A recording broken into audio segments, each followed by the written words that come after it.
All right, the NBA regular season is just around the corner, and Celtics Nation is buzzing. Preseason is basically here, and you already know what that means. Wild takes, bold predictions, and fans overreacting to starters playing 8, maybe 9 minutes a night. But hey, that's part of the fun, right? We've waited all summer, and now the Beantown boys are just a few weeks away from tipping off their campaign. First game? October 22nd, baby. And it's a juicy one. The Boston Celtics going head-to-head with the Philadelphia 76ers. Now, will Joel Embiid suit up? Flip a coin. Given his history, there's a decent chance he's watching from the bench in street clothes. McCain's already out. Paul George won't be ready either. So, yeah, let's talk optimistically. Why not start the year off with a W? Now let's talk about the real reason we're here today. We're diving into some Celtics predictions that have been floating around online, particularly some intriguing statistical forecasts that could tell us a lot about what to expect this season. These aren't just wild guesses from fans. They're thoughtful projections based on how the roster looks right now. And let me tell you, there's a mix of believable, bold, and downright spicy in here. But let's start with a pretty reasonable one. Peyton Pritchard is projected to average more than 5 assists per game this season. And honestly, that feels like one of the safer bets. The dude averaged just under 4 assists last season, and with more ball-handling duties expected to fall on his shoulders, there's every reason to believe he'll take a step forward as a facilitator. In fact, 5 might even be selling him short. With the way the Celtics want to push pace this year, we could be looking at closer to 6 or even 7 dimes a night. This is a team that wants to run and gun, and if that's the plan, there's going to be plenty of opportunities for PP to rack up assists. Yes, I know some people cringe when I say PP, but listen, the guy's going to be a big part of what this team does offensively. Lock it in. 5 assists per game, easy. All right, let's shift gears to Jaylen Brown. Here's the hot take. Jaylen Brown will finish top 5 in league scoring this year. Now, before you start rolling your eyes, let's break it down. People forget he averaged over 26 points per game last season, and that was with Tatum on the court soaking up a ton of usage. If Tatum is going to miss a significant chunk of time, and all signs point to that being the case, Jaylen's going to have every opportunity to go off on a nightly basis. So who are we talking about in that top 5 mix? Luka Doncic, obviously. Shai Gilgeous-Alexander is going to be up there. Giannis? Sure. Jokic tends to fill the stat sheet, but not necessarily lead in points. That 5th spot? Wide open. Jaylen could absolutely slide in. And here's the thing. I don't think anyone's suggesting he's suddenly going to drop 35 a game and win MVP, but finishing the season around 28, maybe even 30 points per night? Not out of the question, especially if Boston wants to stay competitive without Tatum. This team is going to need Jaylen to go nuclear. I'm talking full-on takeover mode. There's a real chance that if the Celtics finish as a top 5 team in the East, it'll be because Jaylen had the best season of his career. I don't think he'll win MVP, but if he finishes 5th or 6th in voting, wouldn't shock me at all. Moving on to the next prediction. This one's about the team as a whole.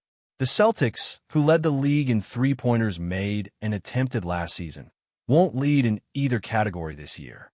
That's the prediction. And honestly, that might be more about philosophy than ability. Last year, it felt like everything was about chucking from deep. Joe Mazzulla practically begged the team to let it fly. But that approach flamed out in the playoffs.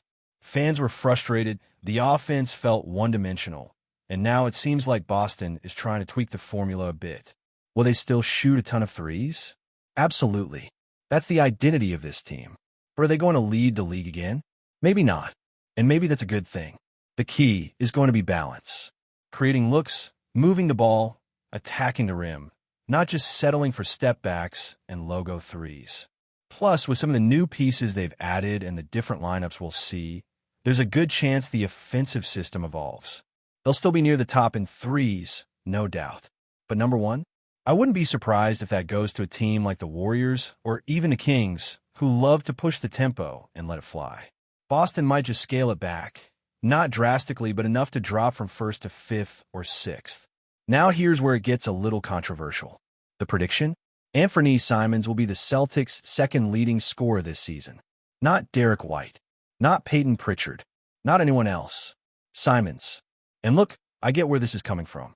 Simons has averaged at least 17 points per game the past 4 seasons, and even cracked 22 a couple years ago. The man can score. He's a dynamic shot creator and has a real bag when it comes to getting buckets. But second on this team? That's a stretch. I think Derek White is going to get a ton of threes up this year, and his usage will probably be higher than people expect. Pritchard's going to get his too. Realistically, I see all 3 of those guys, White, Pritchard, Simons, living somewhere in the 16 to 19 points per game range. But it's going to depend on matchups, roles, and how the rotation shakes out. Simons might have the most upside offensively, but whether that translates into the second highest scoring average on the team, that's a coin flip at best. Still, it's not a wild prediction. It's within the realm of possibility. Now let's talk defense. There's a prediction out there that Derek White will finish top 30 in both steals and blocks this year. And I love this one. White already flirts with those numbers. Last season, he averaged just over 1 block and just under 1 steal per game. He was knocking on the door of top 30 already. And with Tatum out, White is going to take on an even bigger role, not just offensively, but as the leader of this defense. The Celtics are going to play fast, sure, but that chaos on offense translates to the defensive side too. Think pressure in passing lanes, traps, deflections, transition defense. That's Derek White's world. He's one of the best rim-protecting guards in the league, and he's constantly making the smart, timely play. If anyone's making an all-defense team this year, it's him. Pencil it in. Top 30 in both categories feels like the floor. Speaking of defense and rotations, another prediction says Neemias Queta will average 20 minutes a night this year. And again, makes sense. The Celtics are thin in the front court. Real thin. Unless Queta is in foul trouble or dealing with injuries, 20 minutes feels like a given. He only averaged around 14 last year, but with Horford and Porzingis gone and Tatum sidelined, Boston doesn't have a ton of options up front. Someone's got to soak up those minutes. And unless Brad Stevens is planning a surprise trade, Queta is going to be that guy by default. It's less about him being a breakout star and more about necessity. The Celtics need size, rim protection, and rebounding. If Queta stays healthy and holds his own, he could be on the floor more than people think. Now, let's address something that might be a serious problem this season, rebounding. The prediction here? Boston finishes in the bottom 10 in the league in rebounds per game. And you know what? That tracks. You lose Horford. You lose Porzingis. Tatum, your best rebounder, is missing time. Who's left to clean the glass? Jaylen Brown might end up being the second best rebounder on the team, and that's not ideal. There's been talk about starting Sam Hauser at the 4 to stretch the floor, which is fine from a spacing standpoint, but defensively, on the boards, that's a problem. Who's he boxing out? Who's going up for those tough rebounds in traffic? It's a real concern. Unless the Celtics get aggressive about crashing the boards as a unit, guards included, they're going to struggle in that department. Rebounding is going to be one of the biggest weaknesses this team has to overcome. As for team success, one prediction suggests the Celtics will have both a 5-game winning streak and a 5-game losing streak at some point during the season. And that's honestly pretty fair. Even good teams go through ups and downs, and the NBA schedule is brutal. Boston's going to have stretches where everything clicks and they rattle off wins. But they're also going to have rough patches, injuries, bad shooting nights, tough travel stretches. The Eastern Conference is still top-heavy, but softer in the middle, so streaks can happen either way. The key will be bouncing back from adversity and not letting the lows spiral out of control. Another bold one on the list is the prediction that Jason Tatum will suit up for at least 1 game this season. Now, if you had said this a couple months ago, Celtics fans might have rolled their eyes and told you to stop getting their hopes up. But now, it actually feels realistic. Of course, the key here is making sure he's 100% cleared, with 0 lingering issues or concerns. We're not talking about rushing him back just to sneak into a play-in spot. If Tatum plays, it has to be because he's fully healthy and ready to contribute without risking any kind of setback. But the optimism around his return seems to be growing, and that's a good sign. Even if it's just a game or 2 late in the season, having him back in a locker room, on the court, could provide a major boost mentally and competitively. Now, let's talk win totals. One of the predictions that's raised some eyebrows is the Celtics finishing the season at 44 wins and 38 losses, locking in the 6th seed in the East. That might sound a little disappointing, but when you consider everything this team has been through, roster turnover, Tatum's injury, front court depth issues, it's actually not a bad outcome. You're still above .500, you're not stuck in the play-in, and you've shown enough consistency to compete with the top teams. And let's be honest, the middle of the Eastern Conference is going to be a mess. There's so many teams with question marks: the Raptors, the Heat, the Nets. It wouldn't take much for Boston to rise above that clutter. But 44 wins sounds about right. Not dominant, not tanking, just surviving and staying competitive until their superstar comes back. Now, let's revisit Anthony Simons for a minute, because the hype train is moving fast. There are people genuinely convinced he's going to transform into a plus defender this season. And look, that would be great. That would make him a more complete player and a better fit on a team that prides itself on defensive identity. But can we pump the brakes just a little bit? The Blazers were one of the best defensive teams during the second half of last season, and they still let him walk. That says something. It's not that Simons is a lost cause defensively, but he's got a long way to go before we can start throwing around words like lockdown or elite. Now, to be fair, defense is often more about system and effort than raw talent. Put a mediocre defender in a well-coached, high-effort system, and they can look decent. Put a great defender in a lazy system, and they'll look average. Just look at DeJounte Murray. When he was in San Antonio, he looked like a defensive monster. Then he goes to Atlanta, and suddenly people are questioning whether he still cares about stopping anyone. That's not just on him. That's on the system, the culture, the way the team plays. So maybe Simons can take a leap in Boston, especially if he's surrounded by guys like Derek White, who set the tone and communicate on the back end. If Simons can become passable on defense, not great, just not getting torched every possession, that's already a big win.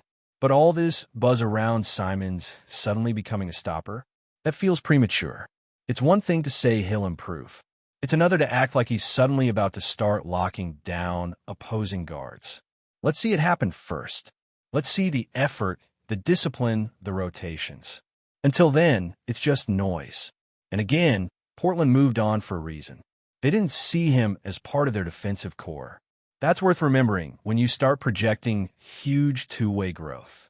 But before we continue, please remember to subscribe to the channel and give the video a like. Your support helps us keep bringing you the latest news about the Boston Celtics. Feel free to share your thoughts on the news in the comments as well. In a move that has sent shockwaves through the NBA, whispers have become impossible to ignore. Joel Embiid is reportedly forcing his way out of Philadelphia, and all signs point to Boston as his next destination.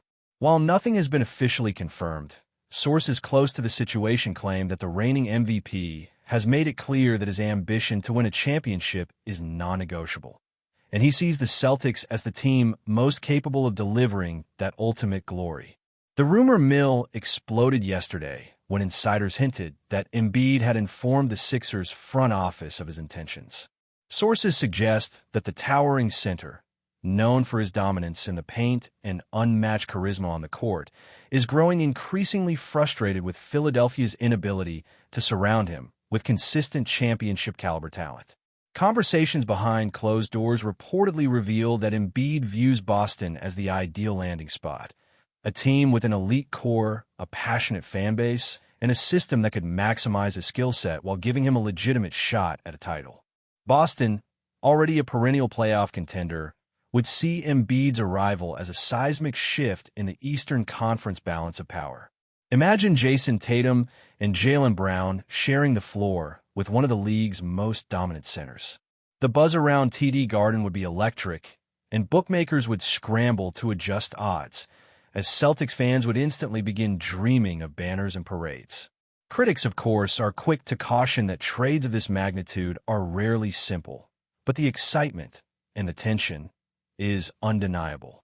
Social media erupted with speculation, debates, and memes as fans across the league weighed the potential consequences. Could Embiid's addition finally tilt the scales in the East? Would Philadelphia crumble without its franchise star, Or could the Sixers orchestrate a countermove that shocks everyone? While front offices remain tight-lipped, the narrative is already dominating sports talk shows, podcasts, and online forums alike. For now, it's all whispers, leaks, and speculation. But if the rumor proves true, the NBA landscape could be entering one of its most dramatic chapters in recent memory. Joel Embiid choosing Boston isn't just a potential trade.